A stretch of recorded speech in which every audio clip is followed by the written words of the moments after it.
Transition Radio TV brought to you by thebreastformstore.com. They have everything you could possibly need for cross-dressing and transgender needs. Visit the website at www.thebreastformstore.com and tell them Transition Radio sent you. The following ingredients include a look behind the scenes. Cook uncovered until hot. Add grooves to taste. I would like, if I may, to take you on a strange journey. Once upon a time, there was a little girl. The accident was over a year ago. A second woman has been elected president. A 12th planet has been named in the solar system. The last wild polar bear has died. I slept through it all. I was here for my waking. He called it a beginning. He said it was good. I think he may have thought that anything I did was good. Welcome to Transition Radio with your host, Mark Angelo Cummings.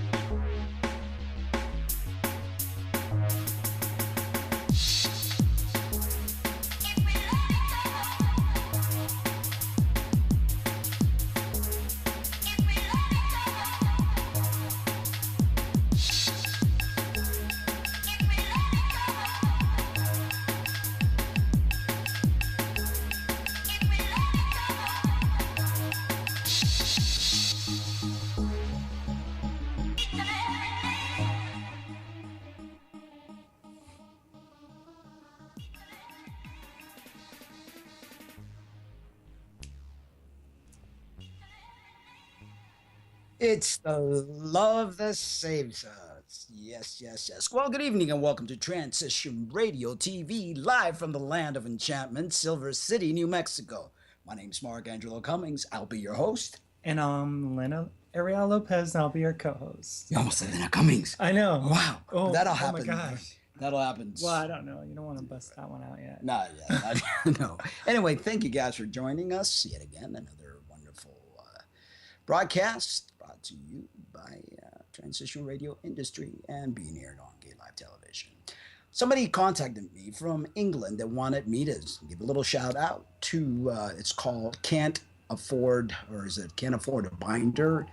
And if you can't afford a binder, you can email them at binder@morph.org.uk for a copy of their latest catalog from Morph Binder. They're located all the way in the United Kingdom, and that was tweeted to And they're Transition. just giving it away?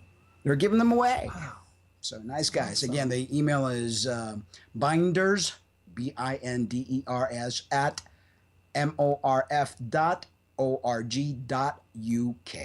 And they'll send you a catalog, and they're giving away free binders.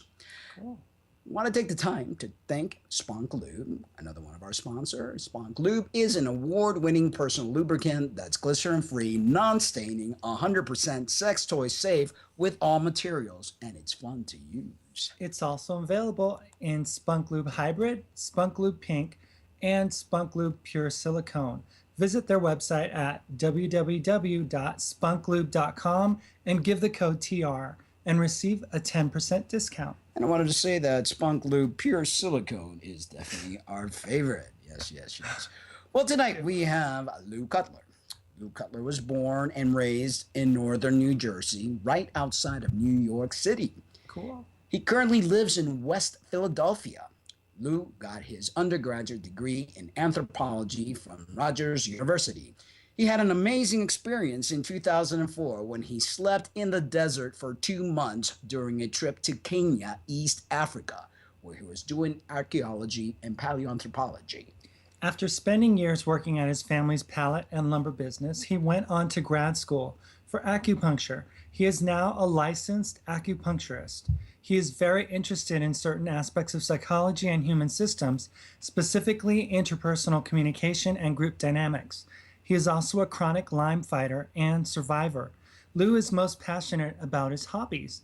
Some of them include weightlifting, rollerblading, my favorite, music, food, cats, cars, traveling, spending time with family and friends, and photography. This year, he taught himself to play the drums and the ukulele. He also loves to have his picture taken. This past summer, Lou went on to be the first out trans man in history to win Mr. Gay Philadelphia competition. He's been featured in The Advocate twice, and as well as other magazines and newspapers after his win when the story went viral worldwide.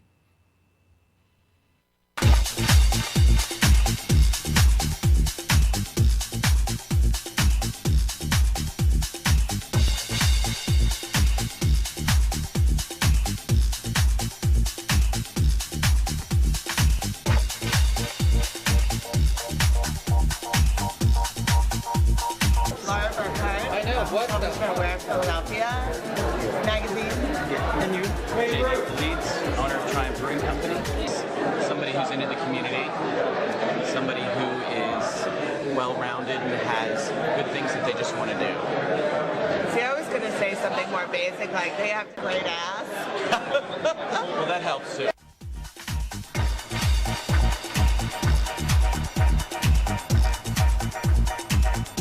I'm Frank DeCaro from Sirius Satellite Radio.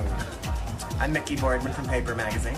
I'm Will Weichel, Radio with a Twist. Michael Tatiana Musto for the Village Voice. I shouldn't say this, but the men are so much cuter than the Mr. Gay LA thing. You'd think Mr. Gay LA would have a lock on cute. Isn't that the irony? So much cuter. I've seen them. They're cute. So I don't know. I want someone who represents gays and Philadelphia and someone who's the total package. I like a contestant with a big one. She's a... And now welcome to the show, the incredibly handsome and sexy Mr. Lou Cutler. How's it going, Hey.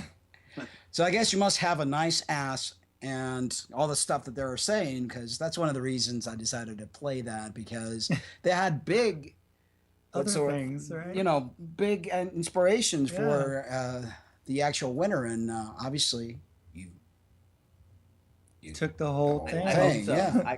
I call it the Cadillac booty. There you go. Cadillac booty. So it seems that this has been going on for a while. The Philadelphia. Yeah. Does that look like a very old video? So. That looked like quite an old video. Yeah, I think actually it's been going on for a while, but I think there might have been like a few years of a break between competitions. But I've never been exposed to it before. I never watched it before. I never went to it until this year when I was in it. So I don't even know the history. Interesting. So what made you decide to compete? Too recent. What made you decide to compete? It's an interesting thing. So there was actually a pre-competition for the event, and I saw a posting for it on the computer, and I asked one of the organizers a question, and his response to me was, "OMG, you need to be in this."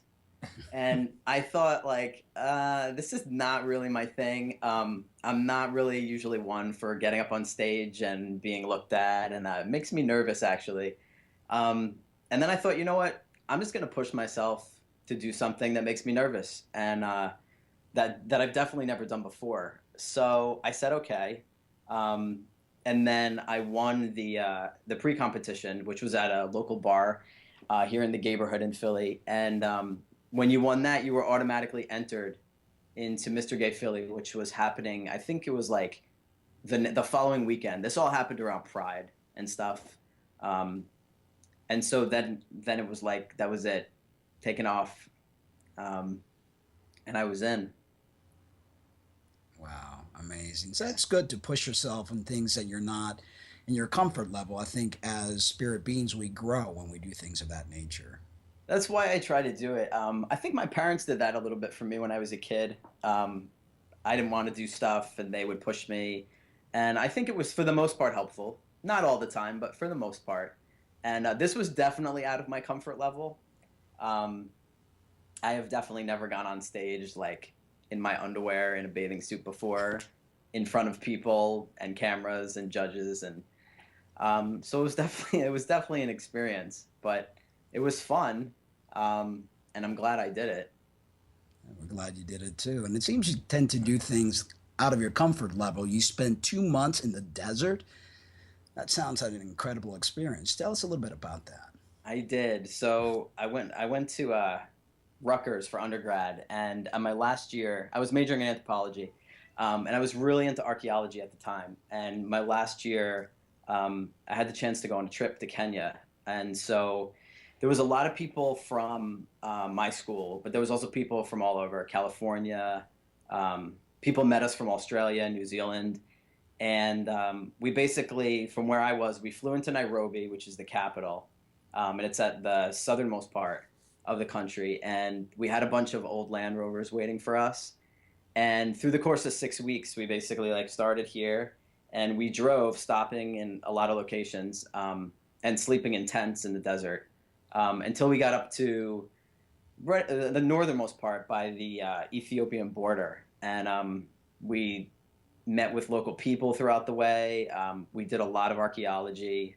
It was an amazing trip. It's something that I'll never ever forget.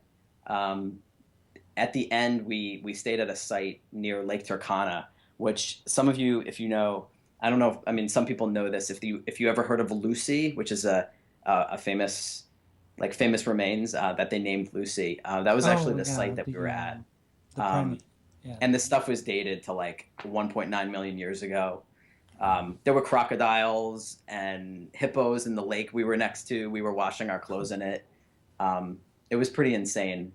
And I think that one of the coolest parts was that if you've never been to a place like this before, there's a lot of things that you can't really imagine. But for me, looking up at the stars that night was like one of the most amazing things I've ever seen. I've never seen anything like it, not even on television. You cannot imagine how many stars are in the sky when there's no light pollution. That is an amazing experience, which I've had myself here in New Mexico at Gran País. Yeah, the first I was driving and camped out, and I got out of the car and I looked up in the sky and I was like, "Oh my God!" It's like you said, the most amazing. Have you ever experienced? Oh it? yeah, I've been like out to the desert in California, and when you get out into the areas where there's no light pollution and stuff, away from the big city. I'm sure you probably are very familiar with the big city since you were from the New York City area. You don't get to see that kind of thing. No, and I never even. It's hard. I don't even think I ever imagined it. When I was a teenager, I stuck hundreds of glow-in-the-dark stars on my ceiling in my bedroom, and I would say that that's the closest thing that I ever saw to how many there were just in an area. And my mom and my youngest brother, when I moved out when I was 18, I think it took them an entire day to scrape them off the ceiling. Did you get to see Kilimanjaro at all, or like that? Yeah. It was like a drive-by kind of. Yeah, we crossed the equator. Yeah, it was amazing. Yeah. Did you take any good footage when you're out there? Any camera footage? It was in 2004, and I did have a camera, but it's like these things are so outdated now that the camera doesn't even work. It's like I look at the picture and it's just like an orange thing. Oh wow! Yeah, technology has advanced, and it's almost like they make things from the past obsolete. So that, that's pretty sad, because it sounds like that would have been an amazing. And as much as a camera and filming junkie that I am, I mean, I'd be probably all over the place, because that's Yeah, I have some of them. I got them developed, and so those came out nice. But the camera, which there was like, I think I took 800 pictures or something. The camera's useless now. Yeah. Oh, that's too bad. So, yeah. So that was like was it like a find myself type of a trip or something? Because you're very familiar with that kind of thing. I feel like at the time I wasn't looking at it like that, but retrospectively I think it kind of was. I was at a place where I had already had chest surgery, but I wasn't on hormones, and my parents were really nervous for me to go because they didn't really know where I was going. At the time, I was, I guess, very androgynous looking, and I had a giant, ridiculous mohawk. It was like up to here. They made me cut my hair off because they were scared. Like they didn't know how people would react to me. And the interesting experience about Kenya was I expected to be looked at in a similar way that I was here, and I was, I guess, so androgynous at the time that it's not that I was picked on, but people would stare at me, and once in a while I'd get a comment. And I remember one of the first weeks I was there, a Kenyan man came up to me and he just looked right in my eyes and he said, "Are you a man or a woman?" And I said, "I'm a man." And he said, "Okay," and walked away. And I thought, wow, that does not happen in the States. Right. And I never forgot it. But I basically went because I was into archaeology. It was part of my major. It sounded like an amazing experience, but I think that the timing did coincide with like a revolutionary like self-growth process. But at the time, I think I was too young to understand that. But certainly now, it feels like a really important thing that happened. So, yeah, it's one of those just pivotal moments. Pivotal moment in life, and sometimes it takes a while to reflect. I've had a lot of those where I've actually done spiritual journeys several times, gone to a different country just for the experience, just to find myself, because I believe that everything we do in life creates a little chapter and creates a pivotal moment and changes in our spirit. Totally. Yeah. Well, we're a big believer in the natural approach. And what got you interested in acupuncture? Acupuncture, yeah. So I actually switched what I wanted to do a few times, which my parents found really irritating. But it just seems like that's just like how I was, or maybe still am. And one of the first times I went to acupuncture, one of my exes had taken me, and it was like a weird thing for me. First couple of times I didn't think I felt anything, and then I had a really strong experience where I was lying on the table, and I felt what I'll now call really connected to myself, and I felt like these, it's like lines of energy going up and down my body, and I would now look at that and say, well, I guess that's the meridian system, which is what you see if you look at an acupuncture chart on a wall, like they have in the acupuncturist's office. And that's the best way that I can explain it. And I'm a skeptical person. Like, I'm an acupuncturist, and I still am skeptical about meridians. So for any of you that are thinking that, I'm with you. But I really did feel this like really like interesting zapping of energy. And I became really interested in it. I was seeing a chiropractor at the time, and I asked him, and I remember him telling me that you had to be a doctor. So I wasn't a doctor. I got discouraged, and I forgot about it. And then months later, I went on the internet, and I Googled it. Now, if it was 2015, I probably would have Googled it right away, but I didn't have a smartphone, and I wasn't glued to my computer the way I am now. I rarely went on it, and I found that you didn't have to be a doctor. You just had to go to school. And at the time I was taking veterinary classes, science, like animal science classes. I got a job at a veterinary hospital, and I hated it. There was a vet there who did acupuncture, and I would just kind of like watch her. And then a few months later, I found myself at acupuncture school. And the short answer is really that when I finally realized that I could transition, when I realized that was such a thing, I started to want to be healthy. I was always an athlete, and I was athletic, but I didn't really take care of myself. I didn't eat well. And the acupuncture just like came on board with all the other things that I was trying to do to take care of myself and to lead like more of a healthy lifestyle. And I thought, like, this is it. This is for me. And I'm sure that my parents would say I just kind of, I wanted to do it? Oh, go ahead. Just go ahead and do it. Don't think about it. So I'm a true believer in acupuncture. I had injured my right shoulder, total rotator cuff tear, and they did surgery and they made it worse. And I actually went to acupuncture. Between that, healthy eating, became a raw vegan, I did heal. And I do believe in the meridians, and I do believe, because we're made up of electricity. Right. Everything is. Yeah, that is true. Yeah. So that's it's great. just as hard. We've been taught that unless you could see it, then it's not real, that kind of thing. And it's, this third dimension we live in is very limited and based on our five senses. And there's a lot more than our five senses. Yeah, it is a hard thing to explain to people too, because they want to hear it in a specific way that is not necessarily like translatable. But it's great to hear success stories. Definitely. Yeah. So explain to our viewers what is Lyme disease and how you survived it. Okay. Well, I'm still pretty sick, and it's tough, but I'm definitely a lot better than I was. Lyme disease is a spirochete bacteria. So spirochete, think of like a corkscrew, and it's a nasty little thing. They basically burrow themselves in the tissues of the body, and by tissues, I mean kind of everything, like including your organs, including your muscles. It's pretty gross. I try not to think about it, but sometimes I do.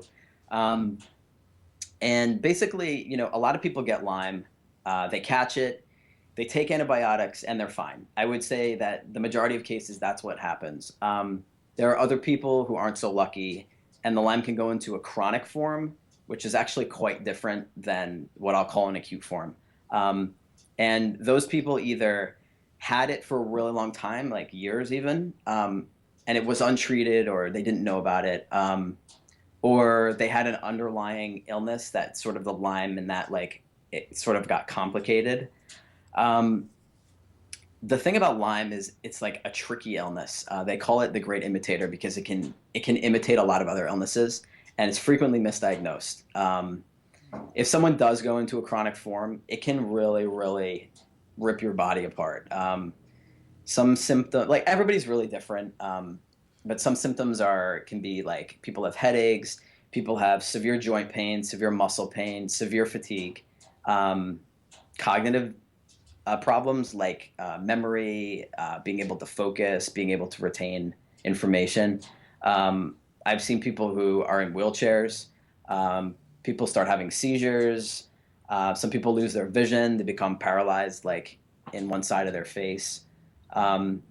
It's really very nasty. I will say that if anybody that's listening is, curious at all, either about what I'm saying or about the politics and the history around how Lyme came about.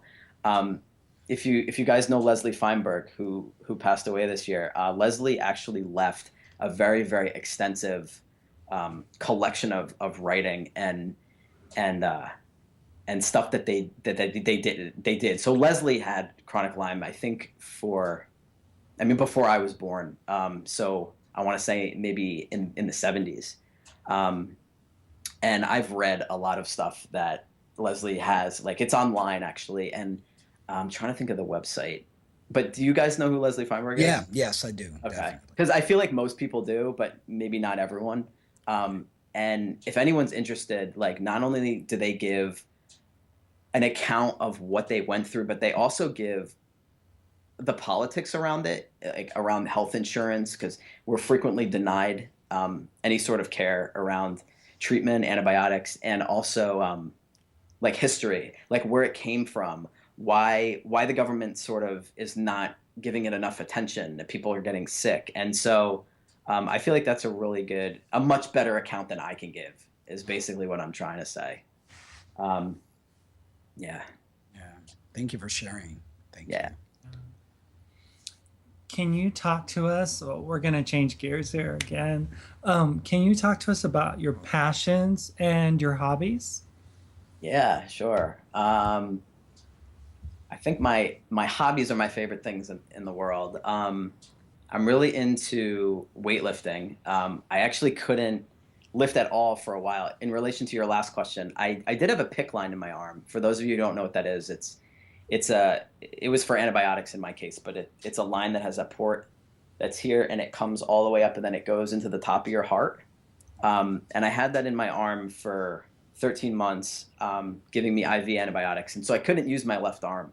And when they finally took it out, I wasn't feeling particularly strong because I was really sick, but I had almost a 2-inch different measurement from my right to my left, and my left arm was really weak. So it was a big challenge for me to get back into the gym and to start lifting again. So weightlifting is something that really makes me happy for a lot of reasons. It lets me change my body, and it gets my endorphins going, keep me a little bit happy. I'm also into music. I love music a lot. I taught myself, like you guys said, to play the drums a little bit this year and also the ukulele. Definitely a beginner on both, but um, that's really a lot of fun. And then I just got really, really into photography. I just got my first real camera. I've always used my iPhone, especially the past year. I'm really into taking shots of landscapes and city shots. And I get really excited. Like I see things now in pictures. So when I'm driving along in my car and I see something on the side of the road, like I don't just see it, I see it like what it would be in the picture. And I frequently find myself like pulling off the road really quickly to get a shot, and I can't resist it. But I'm really happy about this because it makes me feel passionate, literally. Um, and so I just got a real camera, and I've been taking some photography classes. So I love that. I love animals. I have 2 cats. I'm surprised my boy's not screaming. Um, I'm really into cars. I like cars and Jeeps. And I like to eat a lot of eating. And, Eating's good. I enjoy eating too. And it goes hand in hand with lifting weights. Sometimes it has to, yeah. Definitely. But aren't you missing your weightlifting? Yeah, it's been a month since I've gone to the gym, taking care of my girl here. But Monday we shall start because I want to get her doing some aerobics in a sitting in safe position to get the body. Because I mean, just laying around all the time, that's not good, especially with somebody who's as active as she's been. Yeah, very that sounds careful great. rehab type. Get the circulation going. Definitely, but I can't wait because it's like a whole month. My body's going, "What are you doing, dude?" No, So, if anybody who exercises regularly, like regardless of what they do, when you stop for a certain amount of time, it's different for everyone. Like some people it's like a few days, some people it's a few weeks. You feel like horrible. Oh, I know. depressing, It's very actually. depressing. Your joints start to hurt. Everything starts to hurt in your body because when you're working out, everything's oiled. Your joints feel great. Everything feels wonderful. You stop and it's like, God, I feel my age now. I'm 50. So, yeah, I can't wait to get back in the gym. So I'm with you on that weightlifting thing. Bodybuilding is awesome. Yeah, that sounds Let great. me ask you, where does your interest in psychology and human systems stem from?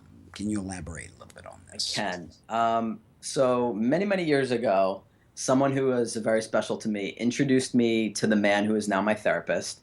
And via him, I became exposed to something called SCT, which stands for System Centered Theory. And you can call it a form of psychology.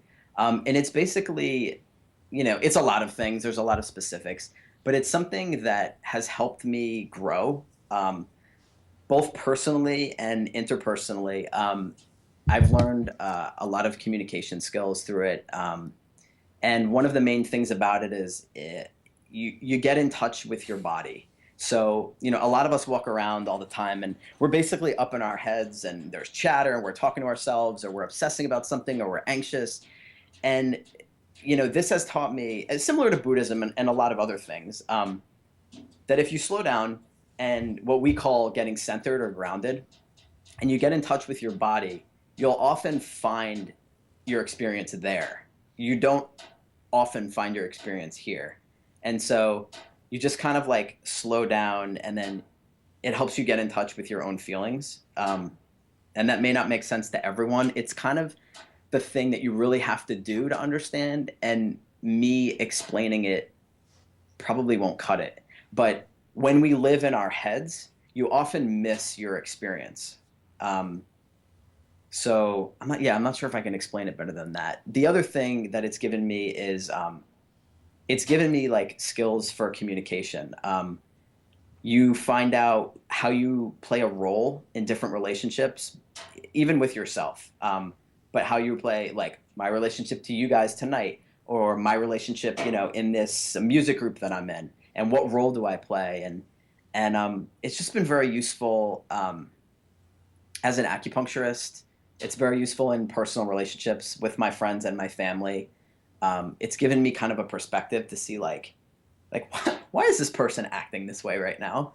And instead of just like falling into it, to allow me to like step back and really see what's going on with the dynamic. And it's just been such a positive growth experience.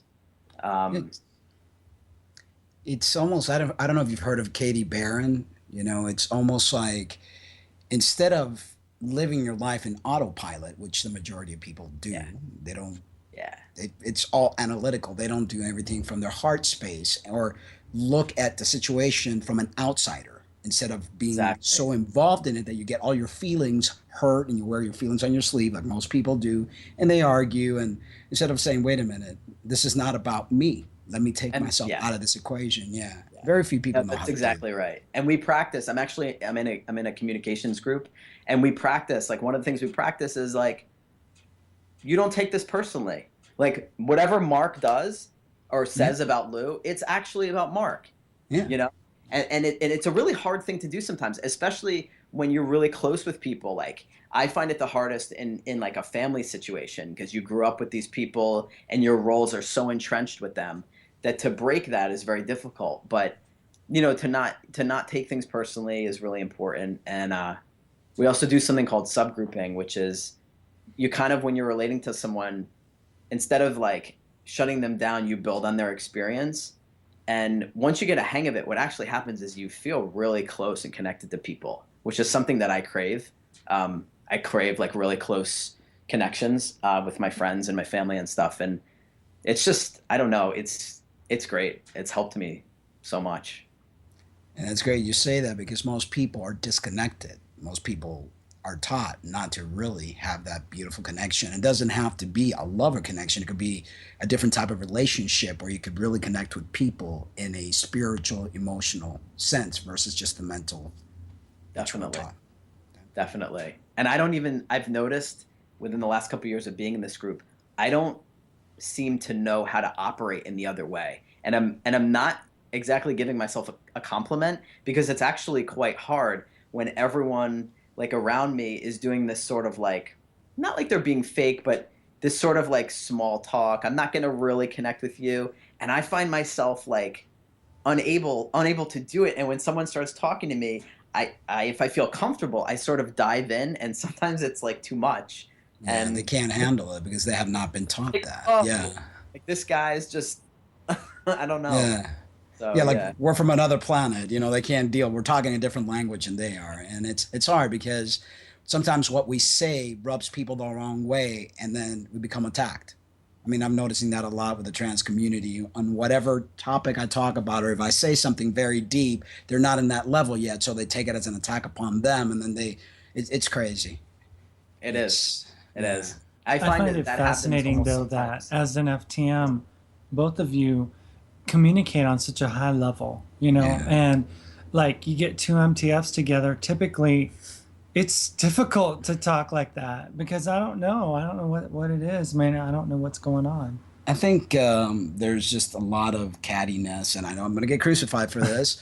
A lot of materialistic, you know, look type of thing, and I think not all FTM, but I think a lot of FTMs are in a different level. We're more deep, you know, some of us anyway. It seems like it. Yeah. With the short amount of interviews that I've done with you, Yeah. I've noticed that. Yeah. I mean, I noticed that there's a let's call it a deepness that I don't know why, but I'm often unable to attain or try to attain when I'm talking to cis men. And I don't know what that is. I've talked about it with some of my FTM friends before, and I say, why, you know, when I'm talking to trans guys, we get to this level, and I'm just like, yo, it's like deep. It's like, I got you. And then, and it's not all cis men, obviously, but I would say, you know, more than half of them, there's something that doesn't happen that say, you know, like she's pointing out is happening between you and I, Mark. And I don't know what it is, and I don't know what to call it. And I don't know why. But yeah, I'm just trying to build on your point that I noticed that too.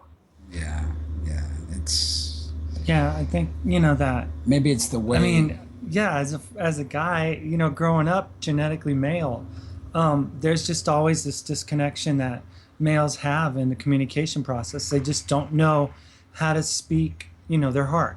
You know, they attack things from a very cerebral, analytical level, and they don't really look into the heart issues and stuff like that. So I think as we transition to be trans women, some of that's lost, you know, because we end up like majoring on the minors, like beauty or, you know, how to present or whatever, you know. So yeah, it's again, I think maybe it's the socialization, because men are socialized to be rough and tough and not be deep.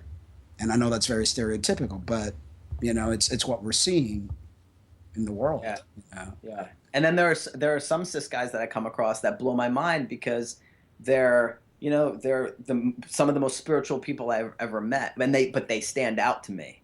Right. You know, because they're in touch with both their side. And I think that's one of the lessons that we're here to learn, to become balanced with our yin and our yang, our male and female energy. And if you're just one way and just like focus on the masculine, you know, very alpha male type of thing, then it's hard to get in touch with the other. And I think we reach true happiness when we dance with both our energies. And I think a lot of FTMs are dancing with both that energy, and that's why we could be so deep. And I think that MTFs, a lot of them are really negating that masculine energy that they want to basically throw away. You know, they want to say, oh, I was never this way, or I'm not like that. And then they jump over to the ultra or the feminine side of things, and that makes them unbalanced as people, you know. What is the most challenging emotion that you face personally? the most challenging emotion? Yeah. I would say, without really thinking about it, fear. Yes. Yeah. Yeah. I'm purposely being silent right now. Okay. I'm going to ask you to elaborate a little bit on that, because I think not just you, I think a lot of people base their life on fear, and they don't know how to deal with that emotion, and it almost cripples them. So that's a perfect word. And the reason that I picked fear is because when it's strong, I do feel crippled by it. And when I was younger, I didn't really know what was going on. I just know, like, I feel anxious, or I feel like aroused in a bad way. I need to avoid whatever's causing that, and I need to make it go away. And there's still the impulse to do that, but I notice now, like, I'm very aware of what I'm feeling, and I know when I'm feeling fear that it's getting in the way of my life. And that upsets me and angers me more than like another emotion, because like there's probably a couple other I could have picked, but something that's like gets in the way like that, I think that's the worst for me. I think that when we were Skype testing, you know, last week with you, I kind of caught on that would be a topic that you wanted to elaborate on, and you did. You went right into it, the whole fear issue, you know, and that emotion, you know, because I mean, you probably challenged your fears by going on that 2-month journey, you know. I mean, you probably had a lot of different things that you've done in your life with regards to overcoming fear. Or the Philadelphia, Mr. Gay Philadelphia. Yeah, or even that. Yeah, which is, I believe, is when we confront our fears, we are growing. And I believe that we're here in this dimension to do that, to grow. We're not just here to be born, have babies, get a job, and die. There's something bigger to this dimension that we live in. And facing our fears is one of those things, because there can't be fear and love in the same place. There's either love and there's fear. So when we it's learn, very hard for them to coexist. Yes. It's very hard. And I mean, aside from like all the obvious, I mean, when I feel fearful, I feel terrible. Yeah. You know, which is like an obvious statement, but I mean, aside from all those other things, it's like when you point out that love can't exist with it, I mean, I crave that love, or like what I'll call connection. Yeah. If it's not with another person, it's with myself. But when I feel fear, I'm not even connected to myself. Exactly. And I can't stand it. So I think a lot of us are here to learn to deal with that and to grow and just learn to face fear and learn to realize that fear is actually a motivator in a sense, a big motivator to get us to do things. So when we don't look at it so much as the enemy, we're no longer crippled by it. Yeah. Yeah. I think if you're challenged by fear, I mean, that's the challenge itself that we want to overcome, is just knowing that that fear is there. What are we going to do to overcome it? Yeah, you know, definitely. So I know we kind of talked about it a little bit in the beginning. How amazing was it for you to win that Mr. Gay Philadelphia? Tell us about that experience with the whole endorphins and, you know. Yeah, it was amazing. So there was the pre-competition, like I said, and I was pretty nervous for that, but I was way more nervous to do the actual thing, which was in a much bigger space. And you know, there was like a stage, and there was an audience thing actually, you know, set up, and there were all these people there. I didn't know them. I've said this to a couple other people before, and I feel stupid when I say it, but I didn't anticipate what could have possibly happened if I won. Let me state it differently. I thought at one point that if I won, and it was a huge if, because I thought like, how can they, because I kept saying to myself, you're the only trans guy, you're the only trans guy, you're the only trans guy, this is crazy. And I thought, if I won, the LGBT people in Philly will know about it. And I was like, okay, cool. And that's as far as my thoughts got. I think I was so anxious that I just didn't even think about like beyond saying, you're the only trans guy, you're the only trans guy.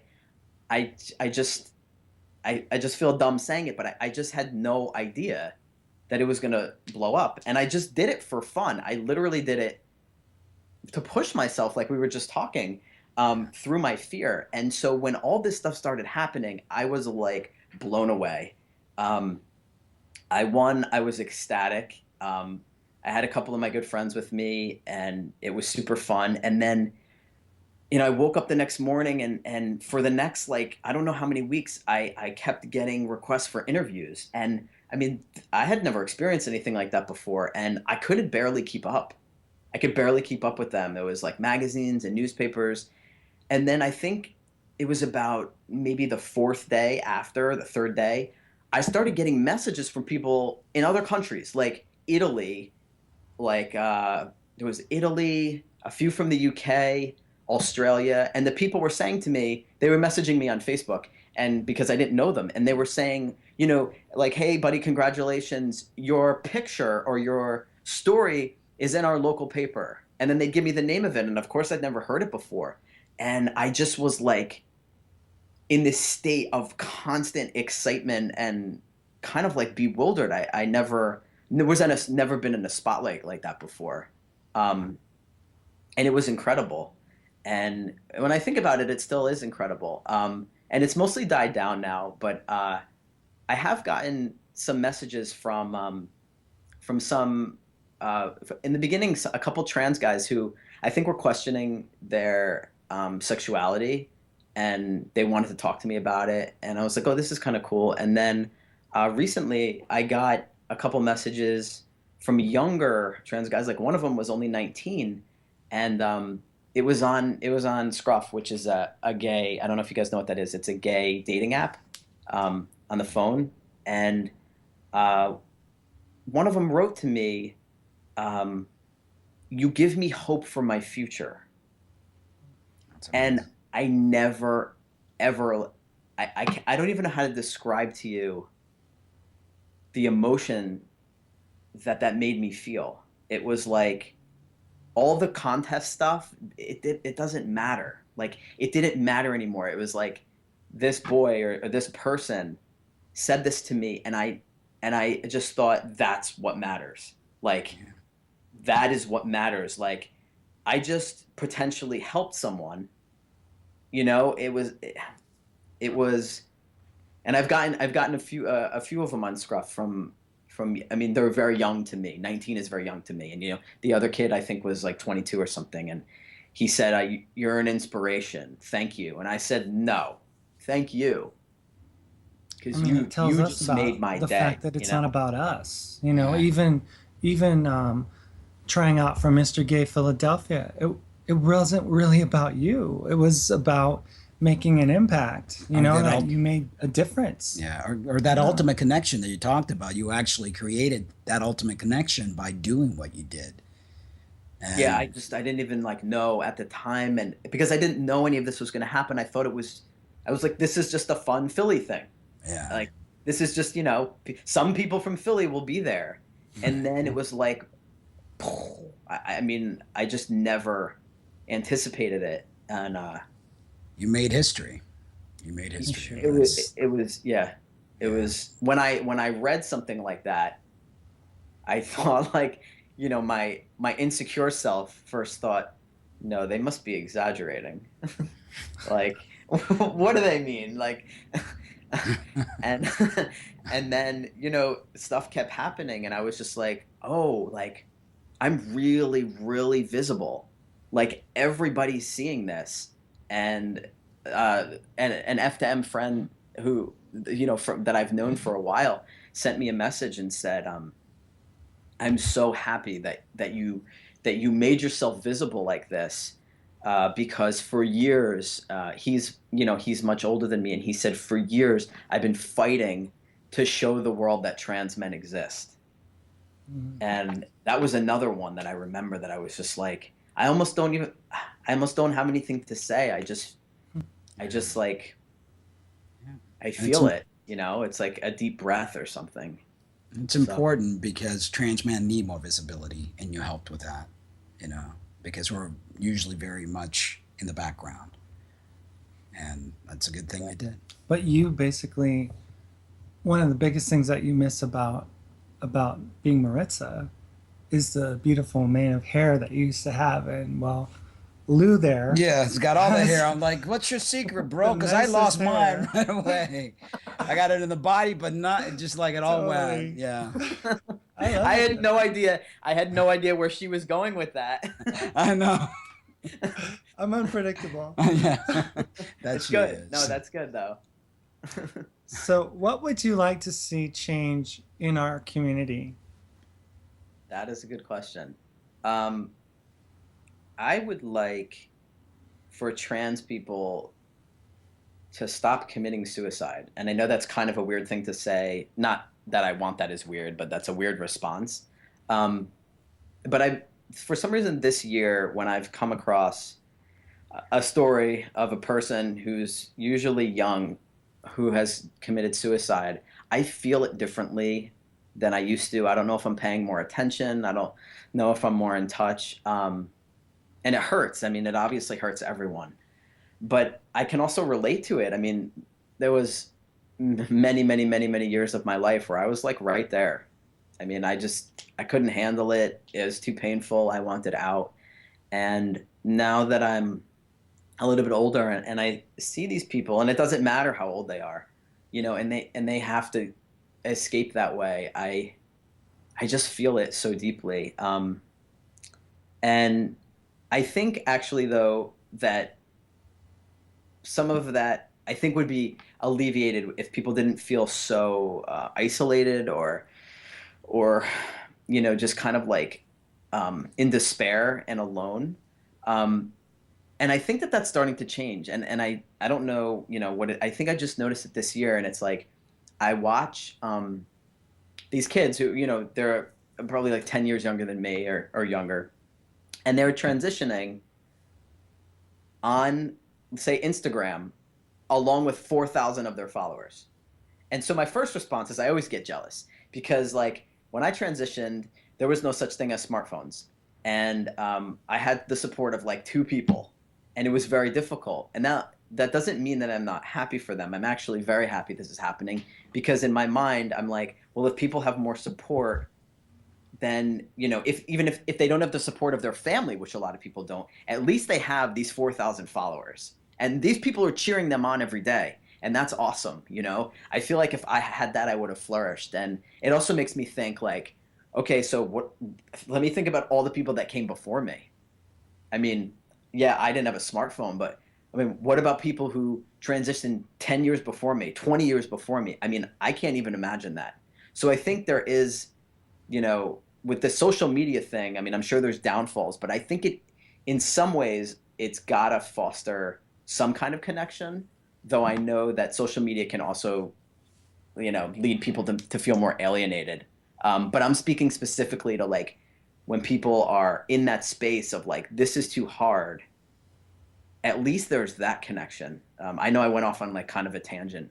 I mean, I just had a friend who, and you did too, that basically said they were going to end their life, and what do? I mean, they're desperate, like one guy, a guy who's going to transition to MTF, he was talking about like being parked in front of a gun store and just wanting to end his life and thinking that that was a solution. And I was like, no, don't do that. It's not. I mean, we would lose you.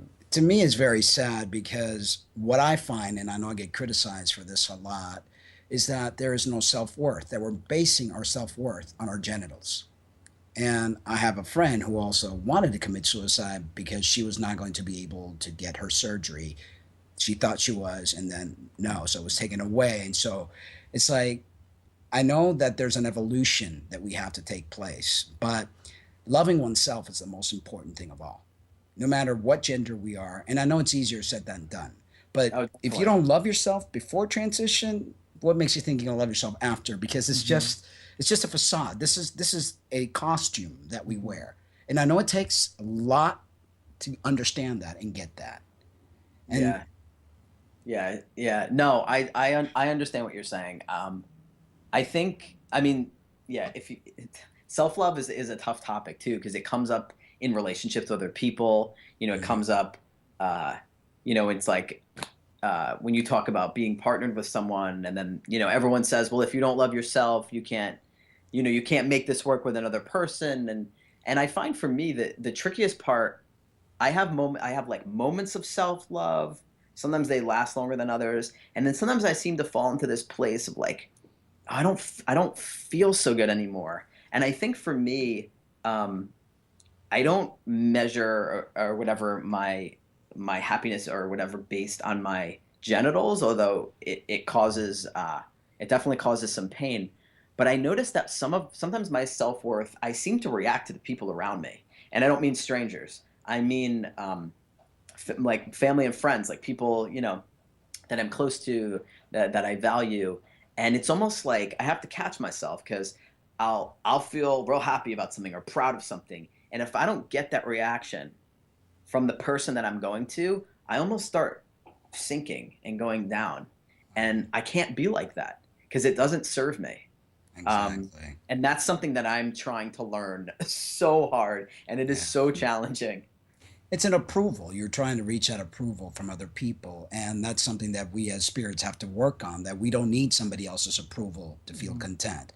And all we really have is the now. And speaking about the now, I noticed that you're a big fan of Eckhart Tolle and his book, The Power of Now. Can you elaborate on that? I am. I would say there was a period of time that I went through that lasted a few years where I read a lot. I'm not currently reading very much. But I was really only reading like spiritual growth books or personal growth books. And of all the books that I read, and I read quite a few of them, I'll just say, moved me in a way that I was just like, oh my God, like the way that he spoke and the way that he made me realize that all the things that I tell myself, it's almost like, where's that coming from? And he made a point to see it as separate from you. And something about that really, really resonated with me. And I am quite fond of him. Yeah. Yeah, he's an amazing teacher. I agree. Him, a lot of his videos, a lot of his books. I definitely.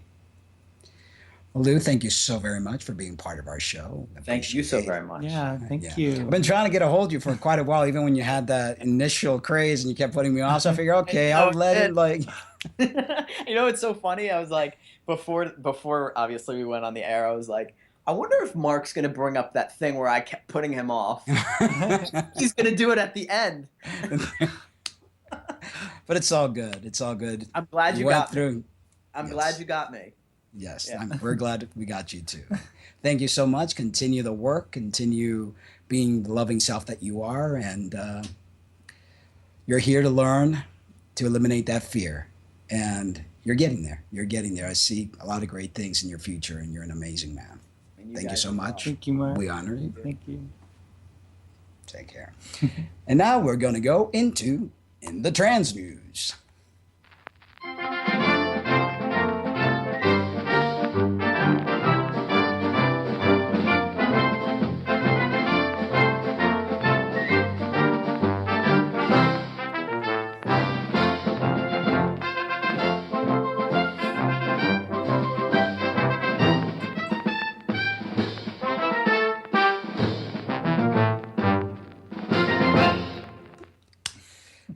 right. Bruce Jenner has been in the news so much. Actually, I even talked about him last year because there's been speculation. But he's finally about to reveal that he is transgender. Bruce Jenner is getting ready to conform to the world that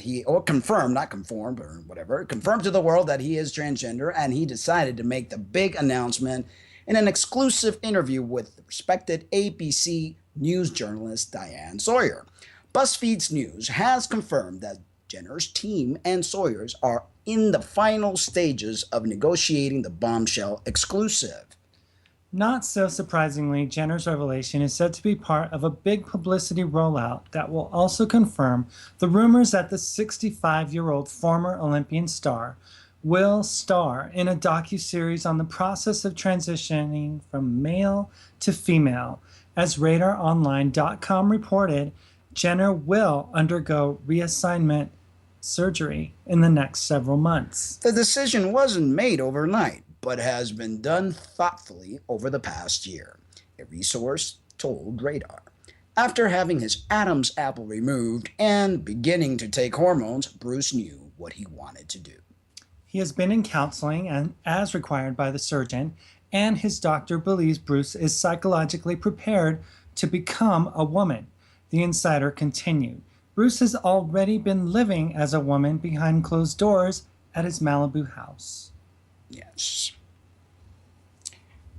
In time, we will find that truth is different for those that choose to love self, to honor sides that they may not understand, or be quite compelled to share with others while living their hell.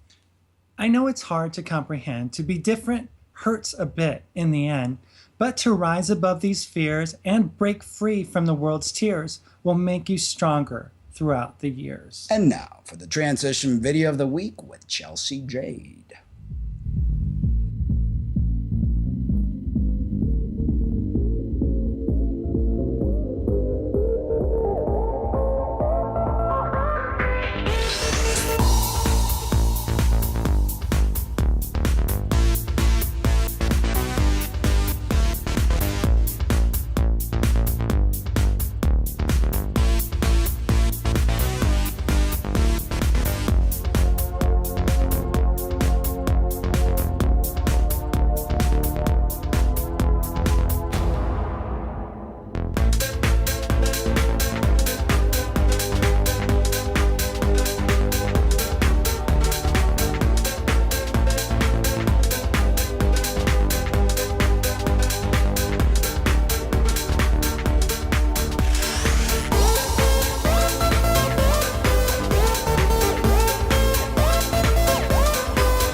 Thank you, Chelsea, and send us your video to transitionradioshow@gmail.com. Again, that's transitionradioshow@gmail.com.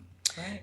Hey guys, we want to introduce the new mascot. Oh my gosh. T-Bear! Oh, hello everybody.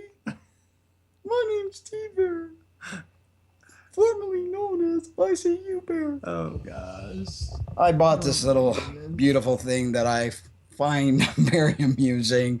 Watching the videos that we create, we've actually created 3, and we're going to create a T-Bear series and all sorts of things revolving around T-Bear. T-Bear is transgender and still very confused, does not know what she is yet, right?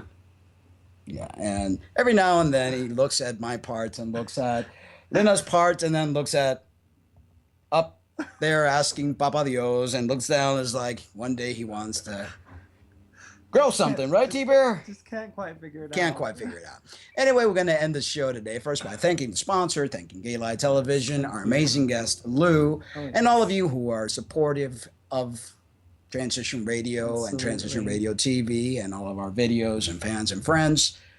We're ending the clip with our first ever video of T-Bear. He's going to be a star, yeah. So, I mean, it's a video towards the end there where we introduce our buddy here. Yep, Mr. T-Bear. Thank you, everybody. We love you guys. But remember to always love yourselves too. Good night. Stop.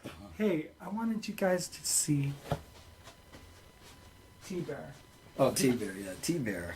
That's the bear I got her when I went to first meet her at the ICU.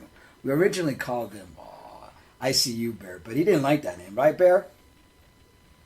Did you like ICU Bear? No, not at all. You like T-Bear? Yeah. Now, why did we name you T-Bear?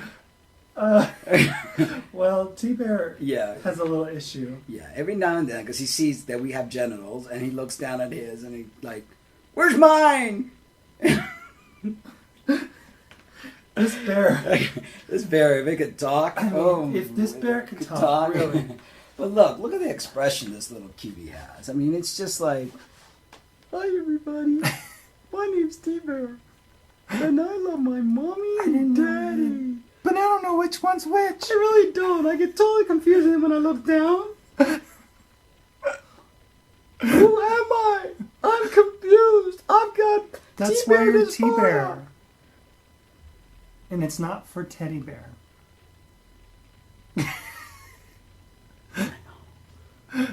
It's for trans bear. You're a trans bear. Yes, you don't have anything down there, or you don't know what it is. You can't see it. Oh no, you're embarrassed. Oh my goodness. He's a little traumatized, or Yeah, she. Or he, doesn't matter. It. No, it doesn't. We love you. Yes, we do. I was so excited. You know, I've always wanted a pet, and this is as close as it gets. Oh, yeah. Because such and such person had a pet before, and I heard that it was the pet from hell. Yeah. So, you know, but what is Bear looking at? I don't know. He keeps looking up. Keeps looking at me. Oh, What are you looking at? Oh, this? Yeah. I hate it too, don't you? Yeah. Don't you hate it? Yeah. Oh, yeah, I know. It's keeping me safe. Yes. What happened to your... Oh, It's fine. It's fine? That's how the oh boat okay. goes. And T-Bear does exercises because we don't exercise Yeah, right now. so he tries to motivate. Yep. You know? But every now and then, T-Bear just stops and just Looks down. He's so confused. He doesn't know. Anyway, this is what happens when you stay in a room for days and days and days. Days and days. Yeah. But we love T-Bear. Yeah. He helped Mommy get better. Oh yeah. Right? T-Bear's a good hugger too. Yes. Mommy hugs him. Yeah. And Daddy hugs too. Yes. Oh, look at that. Oh, I didn't take off your tag. I Tag don't bear. think you're supposed to, because then they'll break, and no. Then T-Bear will be all over the floor. No. Yeah.